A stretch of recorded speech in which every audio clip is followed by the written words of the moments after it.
रोज एक नई कहानी देखने के लिए चैनल को सब्सक्राइब करें और बेल आइकन दबाना ना भूलें।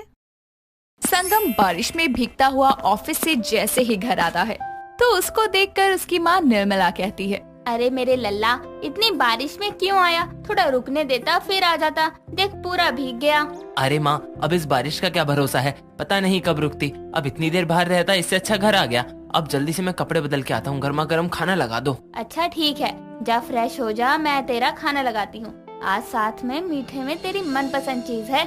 अच्छा ठीक है माँ, मैं अभी आता हूँ। संगम कमरे में जाकर फ्रेश होकर नीचे खाना खाने के लिए आता है, जहाँ टेबल पर खाना खाने के बाद निर्मला उसको अपनी बहन शिखा के हाथ के बनाए लड्डू खाने को देती है, जिनको देखकर संगम बोलता है, ये लड्डू, ये तो दीदी के हाथों की खुशबू है। लेकिन ये यहाँ कैसे माँ? दीदी आई है क्या? बताओ ना। नहीं, उसने भिजवाए थे। उसके ससुराल से उसके पड़ोसी आ रहे थे इस साइड, तो उनके हाथ उसने लड्डू का डब्बा भिजवा दिया, ये बोलकर कि मेरे भाई को बहुत पसंद है मेरे हाथों के लड्डू, तो प्लीज दे देना। सच में दीदी बहुत अच्छी है। इन लड्डू के लिए तो मैं उसको एक हफ्ते ससुराल ही नहीं जाने देता था। अभी फोन करके थैंक यू बोलता हूँ। संगम फोन निकालकर अपनी बड़ी बहन शिखा को कॉल लगाता है और शिखा के फोन उठाते ही उससे कहता है, दीदी दीदी दीदी, थैंक यू सो मच, आपने लड्डू भेजकर मेरा दिन बना दिया। अरे वाह छोटे, मुझे नहीं पता था तुझे लड्डू को देखकर इतनी खुशी होगी। खैर अच्छी बात है तू खुश हुआ, लेकिन बच्चों सिर्फ थैंक यू से काम नहीं चलेगा, दीदी को भी कुछ देना पड़ेगा। क्या चाहिए आपको, बताओ ना। बताऊंगी, रक्षाबंधन आ रहा है, बस तब तक का इंतजार कर, उसी दिन बताऊंगी मुझे क्या चाहिए। अरे हाँ, मैं तो भूल ही गया कि रक्षाबंधन आ रहा है। ठीक है दीदी, आप जो मांगोगी आपका ये छोटा भाई आपको वो देगा। अच्छा अब मैं रखता हूँ, मुझे लड्डू खाने हैं। ठीक है, बाय। इतना बोलकर शिखा और संगम दोनों ही कॉल कट कर देते हैं। दिन गुजरते जाते हैं और एक हफ्ते बाद रक्षाबंधन आने वाला होता है, जिस पर संगम एक शाम अपनी माँ से कहता है, माँ दीदी को क्या दूं रक्षाबंधन पर, मुझे समझ ही नहीं आ रहा। वैसे वो आएंगी ना घर? हर बार तो आती ही है, तो इस बार क्यों नहीं आएगी? अरे लेकिन इस बार उसकी ननद निशा अपनी विदेश से पढ़ाई पूरी करके आ रही है रक्षाबंधन पर, तो कहीं ऐसा ना हो कि उसकी सास आने ना दे। अच्छा ऐसा है, मुझे तो उसने बताया ही नहीं। तुझे कैसे पता? मुझे। संगम कुछ बोलता इतने में ही निर्मला के फोन पर उसकी बेटी शिखा का कॉल आता है, जो उससे बोलती है, हेलो माँ, कैसी हो? संगम कैसा है? मैं अच्छी हूँ मेरी बच्ची, और संगम भी अच्छा है। तू बता तू कैसी है? माँ मैं अच्छी हूँ। मैं कह रही थी कि इस बार मैं रक्षाबंधन पर घर नहीं आ पाऊंगी। अच्छा, निशा आ रही है ना रक्षाबंधन पर, इसलिए? हाँ माँ, लेकिन आपको कैसे पता? मुझे तो खुद अभी पता चला है। माँ जी को तो फोन आया था निशा का, तो आपको किसने बताया? ये तेरे भाई ने बताया था, मुझे लगा तूने बताया होगा। खैर छोड़, मैं कह रही थी इस बार मैं इसको भेज देती हूँ तेरे घर। वैसे भी बेटा वो इतने समय बाद घर आ रही है, ऐसे में तू अगर यहाँ मायके आने की जिद करेगी तो अच्छा नहीं लगेगा। हाँ माँ, मैं भी यही सोच रही थी। ठीक है, तो आप एक काम करना, टाइम से संगम को भेज देना। और कहाँ है वो नालायक, बात करवाना जरा उससे।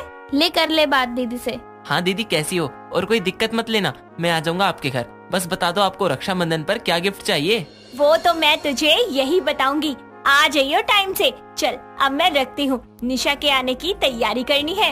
इतना बोलकर शिखा कॉल कट करके अपनी सास सुजाता के कमरे में जाकर उससे कहती है, माँ जी मैंने अपने भाई को बुला लिया है यहाँ, इस राखी वो यहीं आएगा। इससे निशा के साथ मयूर की राखी भी हो जाएगी और मेरी संगम के साथ राखी हो जाएगी। हाँ बहू, अच्छा किया। अब जरा तू मिठाइयाँ बना लियो, तुझे पता है ना निशा को तेरे हाथ की मिठाइयाँ कितनी अच्छी लगती है। जी माँ जी, आप चिंता मत करो, मैं निशा की पसंद की सारी मिठाई बना लूंगी। शिखा रक्षाबंधन की तैयारियों में लग जाती है। वो तरह तरह की मिठाइयाँ बना कर रख लेती है और शाम होते हुए मयूर के साथ शॉपिंग पर जाती है, जहाँ वो एक सुनार की दुकान पर जाकर चांदी की राखी पसंद करते हुए मयूर से कहती है, मयूर जी मैं ये चांदी की राखी ले लूं संगम के लिए? ये कोई पूछने की बात है? साले के लिए? मेरा मतलब है साले साहब के लिए, जो लेना है ले लो। ज्यादा नहीं बोलो, ठीक है ना? तुम जानते हो ना मेरे भाई को, ऐसे साले ना नसीब वालों को मिलते हैं। शिखा के इतना बोलते ही बारिश शुरू हो जाती है और ये देखकर मयूर शिखा से कहता है, यार चलो कार में बैठो, बहुत तेज बारिश हो रही है, जल्दी चलो। हाँ जी चलिए, ये बारिशें भी ना कहीं मेरा रक्षाबंधन खराब न कर दे। शिखा और मयूर जल्दी से कार में बैठकर घर पहुंचते हैं। दिन गुजरते जाते हैं, लेकिन बारिश है कि रुकने का नाम ही नहीं लेती। इतनी झमाझम बारिश में रक्षाबंधन से एक दिन पहले निशा, शिखा की ननद, उसके घर आती है, जहां मयूर, शिखा और सुजाता उसका स्वागत करते हैं। और शिखा अपनी ननद से कहती है, दीदी, आपका इंतजार 2 साल से ये घर कर रहा था। अब आप आई हो तो हम कहीं जाने नहीं देंगे आपको। अरे भाभी, जितना आप सबने मेरा इंतजार किया ना, उतना ही मैंने भी आपका। अरे विदेश में मेरे दिन कैसे निकलते थे आपको क्या ही बताऊं। और बताओ भाभी, कैसी हो आप? घर में सब ठीक तो है ना? आंटी जी और संगम सब ठीक है, अंदर आ जाओ। निशा के आने के बाद उसको अच्छे से खिलाया पिलाया जाता है। अगले दिन रक्षाबंधन का त्योहार होता है। निशा सुबह सुबह तैयार हो जाती है तो देखती है कि बाहर बहुत तेज बारिश हो रही है। ये देखकर वो बोलती है, हे भगवान, भैया भाभी बाहर देखिए ना, कितनी तेज बारिश हो रही है। ऐसे में रक्षाबंधन कैसे मना पाएंगे अच्छे से? कोई नहीं निशा, हम तो घर में ही है। तू कौन सा छत पे जाके राखी बांधेगी हमें? अरे आपको अपनी पड़ी है, भाभी का सोचो। उनको भी तो अपने भाई के साथ रक्षाबंधन मनाना है। वो कैसे जाएंगी अपने घर? बारिश के कारण सब जगह इतना ट्रैफिक होगा कि भाभी अपने घर पहुंच भी नहीं पाएंगी। इतने में पूजा की थाली लिए शिखा वहाँ आती है और निशा की बातों का जवाब देते हुए कहती है, अरे निशा, तुम इतनी क्यों परेशान हो? 1 साल मैं अपने भाई को राखी नहीं बांधूंगी तो इससे मेरा रिश्ता टूट थोड़ी ना जाएगा। पर भाभी, मुझे बिल्कुल अच्छा फील नहीं हो रहा, क्योंकि मेरी वजह से इस बार आप अपने मायके नहीं जा पाएंगी। मुझे माफ कर दो। अरे बस कर, बहू का भाई आ रहा है इस बार घर पे। तू चल अब मयूर को राखी बांध। ये सुनकर निशा के चेहरे पर बड़ी सी स्माइल आ जाती है, जिसके बाद वो अपने भाई को राखी बांधकर रक्षाबंधन का त्योहार मनाती है। लेकिन काफी देर इंतजार करने के बाद भी जब संगम नहीं आता तो शिखा का मुंह उतर जाता है और वो बोलती है, इस बारिश ने इस साल मेरा रक्षाबंधन सच में बेकार कर दिया। इतनी तेज बारिश में पता नहीं कहाँ फंसा होगा मेरा बेचारा भाई। माँ ने कहा था सुबह से निकला है, शाम होने को आई है, कहीं किसी मुसीबत में ना फंस गया हो। भाभी ऐसे मत बोलो, कुछ नहीं हुआ होगा संगम को, बारिश में फंसा होगा। सभी इतने परेशान थे कि इतने में ही घर की डोरबेल बजती है। शिखा भागकर दरवाजा खोलने जाती है तो सामने बारिश में पूरी तरह भीगा हुआ संगम ठंड से कांपता हुआ खड़ा था। उसे देखकर शिखा जल्दी से उसे अंदर लेकर आती है।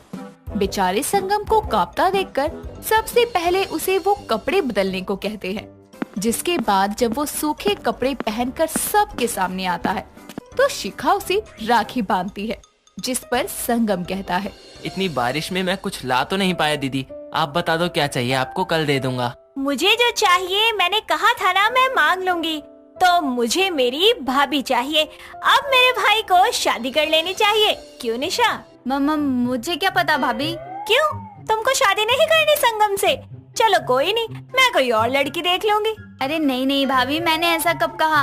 अरे तुझे क्या लगा हमें तेरे और संगम के बारे में कुछ नहीं पता? सब पता था। तेरी पढ़ाई खत्म होने का वेट कर रहे थे ताकि तू आए और हम तेरी शादी फिक्स कर दे। मुझे खुशी है, मेरी बेटी मेरी बहू की भाभी बनेगी। चलो अब कल निर्मला जी को बुलाकर रिश्ता पक्का कर लेंगे। बारिश में भीगा हुआ आया संगम आखिरकार अपनी बहन के साथ रक्षाबंधन मनाने में सफल हो ही जाता है।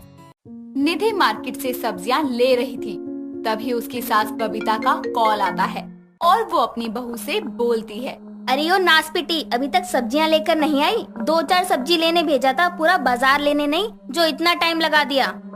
माँ जी, बस आलू रह गया है, थोड़ा समय और लगेगा। सही में तू मार्केट ही गई है ना सब्जियां लेने, या फिर? माँ जी, आपकी शक करने की आदत नहीं जाएगी, सब्जियां लेने ही आई हूँ। मैं कैसे मानूं? बता, कोई सबूत है तेरे पास कि तू मार्केट गई है? क्योंकि इतना समय तो नहीं लगता सब्जियां लेने में। अब वीडियो कॉल करूँ क्या? ये सही है, बोली है तो कर भी ले, मुझे यकीन भी हो जाएगा कि तुम मार्केट ही गई है। निधि अपनी सास को वीडियो कॉल करती है और उसको सब्जी वाले भैया और बाजार की सब्जियां दिखाती है, जिसके बाद बबीता फिर से अपनी बहू को वॉइस कॉल करके बोलती है, हाँ हाँ ठीक है, वैसे मेरे शक करने की आदत नहीं है, वो तो बस दिल की तसल्ली के लिए करना पड़ता है। आ रही हूँ माँ जी, अगर आप ऐसे ही बार बार फोन करेंगी तो मैं सब्जियाँ लेने में और लेट हो जाऊंगी। हाँ हाँ, मुझे भी कोई शौक नहीं है कि मैं तुझे बार बार फोन करूं। वो तो तेरी हरकतें ही ऐसी है कि इंसान को शक करने पर मजबूर कर देती हैं। ऐसे ही थोड़ी देर बाद में निधि बाजार से सब्जियां लेकर घर आती है, जिसके बाद बबीता बोलती है, नहीं माँ जी, मैंने कुछ भी नहीं खाया। अच्छा जी, तू और बिना कुछ खाए पिए आ गई? मुझे तो यकीन नहीं हो रहा। हाँ, क्योंकि आपको शक करने की बीमारी है ना माँ जी। अरे बीमारी लगे तेरी माँ को। और ये बता, कितने पैसे बचा कर लाई है? बस 50 रुपए ही बचे माँ जी। क्या, बस 50 रुपए? बाकी के कहाँ हैं? कहीं तूने रख तो नहीं लिए? माँ जी, ऐसा है तो अपने इस शक्की होने का इलाज करवा लो, या फिर खुद ही मार्केट जाया करो आप। इतना बोलकर निधि रसोई में जाकर खाना बनाने लगती है। ऐसे ही समय बीतता जाता है और बबीता अपनी बहू पर आए दिन किसी न किसी बात पर शक किया करती। ऐसे ही एक दिन निधि अपनी सास से बोलती है, माँ जी, घर में राशन खत्म हो गया है, यहाँ तक कि बटर भी नहीं है। क्या बोली? मक्खन भी खत्म हो गया और घर का राशन भी, वो भी इतनी जल्दी? जी माँ जी। कहीं ऐसा तो नहीं है कि तूने ही सारा मक्खन चुरा चुरा के खत्म कर दिया हो? माँ जी, मुझे खाना ही होगा तो ऐसे ही खा लूंगी, चुराने की क्या जरूरत है? क्या पता, दिखावा करने की आदत होती है ना लोगों की, तो तू भी यही दिखाना चाहती होगी। माँ जी, कहते हैं ना, हर चीज का इलाज है, मगर शक का कोई इलाज नहीं है, इसलिए मैं कुछ नहीं कर सकती। एक दिन बबीता की बहन का लड़का मनोज कुछ दिन के लिए बबीता के घर आता है। मनोज बहुत ही मजाकिया किस्म का लड़का था। वो अक्सर निधि से देवर भाभी के रिश्ते का मजाक किया करता। ऐसे ही एक दिन बबीता कहीं बाहर गई थी और निधि मनोज के साथ अकेले थी। तभी निधि मनोज से बोलती है, मनोज, खाना खा लो। अरे भाभी, मुझे नहीं खाना। ऐसे कैसे नहीं खाना? मन नहीं है मेरा। पता है, मेरा भाई जब बोलता था ना कि दीदी मेरा खाने का मन नहीं है, तब मैं उसको जबरदस्ती खिलाती थी। और तुम भी मेरे भाई जैसे ही हो, तो तुम्हें भी जबरदस्ती ही खिलाना पड़ेगा। अरे नहीं ना भाभी। मनोज खाना ना खाने के लिए बच्चों की तरह जिद करता है और इतने में निधि की साड़ी का पल्लू मनोज के हाथ की वॉच में फंस जाता है। दोनों साड़ी को निकालने की कोशिश करते हैं, मगर साड़ी नहीं निकलती। इतने में निधि की सास वहाँ आती है और ये सब देखकर वो मन में कुछ और ही ख्याल बना लेती है। मगर बबीता मनोज के सामने निधि को कुछ नहीं कहती और जब निधि अपने कमरे में जाती है तब उसकी सास भी उसके पीछे आती है और बोलती है, क्या चल रहा था मनोज के साथ? मतलब क्या है माँ जी? उसका तेरे इतना करीब आने का मतलब क्या है? अरे भाभी है तू उसकी, और देवर भाभी का इतना करीब आना अच्छा लगता है? माँ जी, ये आप क्या बोल रही हैं? देखा मैंने, तू उसके कितना करीब थी, ऐसे चिपक रखी थी मानो कितने जन्मों से न मिली हो। इतना तो तू कभी मेरे बेटे से भी नहीं चिपकी। सच सच बता दे, क्या चल रहा है तुम्हारा? माँ जी, आपसे कितनी बार कहा है, शक करना छोड़ दीजिए। जरूरी नहीं होता कि आप जिस चीज को अपने नजरिए से देख रही हैं, वो वैसी ही हो। मुझे मत सिखा समझी, सब जानती हूँ कि तू कैसी है, और आजकल तेरे लक्षण भी बता रहे हैं कि तू किस ओर जा रही है। इसलिए मैं जो सोच रही हूँ ना, वो सही सोच रही हूँ। आपको जो सोचना है सोचो। इतना बोलकर निधि अपने कमरे में चली जाती है। उसके जाते ही बबीता मन में बोलती है, जरूर कुछ गड़बड़ है, मुझे इन दोनों पर नजर रखनी होगी। आखिर मेरे और मेरे बेटे के पीठ पीछे चल क्या रहा है? ऐसे ही एक शाम को निधि का पति अनमोल ऑफिस से घर आता है। थोड़ी देर बाद में बबीता अनमोल का हाथ पकड़ के उसको अपने कमरे में लेकर आती है और बबीता उससे बोलती है, बेटा मुझे ना तुझसे एक बात करनी है। हाँ माँ बोलो। बेटा मुझे लगता है मनोज और बहू के बीच कुछ चल रहा है। माँ आप ये क्या बोल रहे हो? ऐसा कुछ नहीं है। मुझे मालूम था कि तू यही बोलेगा। अरे मैंने खुद अपनी आंखों से दोनों को करीब आते हुए देखा है, जब ही बोल रही हूँ, वरना मैं इतना गंभीर इल्जाम थोड़ी ना लगाऊंगी बहू पर। माँ ये सब बकवास बंद करो। ठीक है, तुझे मेरी बातों पर यकीन नहीं है ना, तो तू भी मेरे साथ उन दोनों पर नजर रखियो। माँ मैं नहीं करूँगा कुछ। करना पड़ेगा तुझे, मेरी कसम। ठीक है, अगर आप इसमें गलत साबित हुई तो आप निधि पर शक करना बंद कर देंगी। हाँ ठीक है। ऐसे ही एक दिन मनोज निधि के कमरे में जाता है और मनोज निधि से बोलता है, क्या हो रहा है मेरी स्वीटी? कुछ नहीं मेरे स्वीटू, बस तुम्हारे भैया की शर्ट में बटन लगा रही थी। कभी मेरे भी शर्ट में बटन लगा दिया करो, जब देखो तब भैया की सेवा पानी में लगे रहते हो। अच्छा लगा दूंगी। तभी अनमोल और बबीता वहाँ आकर दोनों की बातें सुनने लगते हैं और मनोज बोलता है, अगर बोलो तो अभी अपनी शर्ट उतार दूं। ठीक है, उतारो जल्दी। ये सुनकर अनमोल गुस्से में वहाँ आकर निधि से बोलता है, ये सब क्या है निधि? अरे बेशर्मी की हद होती है। मतलब क्या है आपका? बेशरम, देवर के साथ गुलछर्रे उड़ाने में बड़ा मजा आ रहा है और जब पकड़ी जाती है तो ऐसे भोली बनती है जैसे कुछ पता ही ना हो। अरे आप सब गलत समझ रहे हैं। नहीं मनोज, अब कुछ भी बोलने या सुनने को नहीं है। माँ आप सही कह रही थी। सच में निधि तुम बदचलन औरत हो। अनमोल जी, मुझे आपसे ये उम्मीद नहीं थी। अरे भाई मेरी बात भी सुन लो। मनोज, मुझे अपनी सफाई में कुछ भी नहीं कहना और न ही तुम अब कुछ कहना। निधि रोते हुए अपना सामान पैक करके वो घर छोड़कर मायके चली जाती है। जिसके बाद मनोज गुस्से से बोलता है, भैया आपसे तो ये उम्मीद ही नहीं थी। और मौसी की तो आदत थी भाभी पर शक करने की, मगर वो नजरअंदाज करती नहीं। तू तो बोल ही मत साले, अपनी भाभी के साथ तू। छी। अरे छी तो आपकी सोच पर है, समझे आप। भाभी वो रिश्ते से थी, मगर हमेशा मुझे अपने छोटे भाई जैसा प्यार दिया उन्होंने।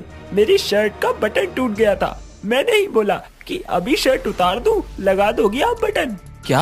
हाँ, वो मुझे अपने भाई की तरह मानती थी। भाभी के ऊपर शक करके आपने अच्छा नहीं किया।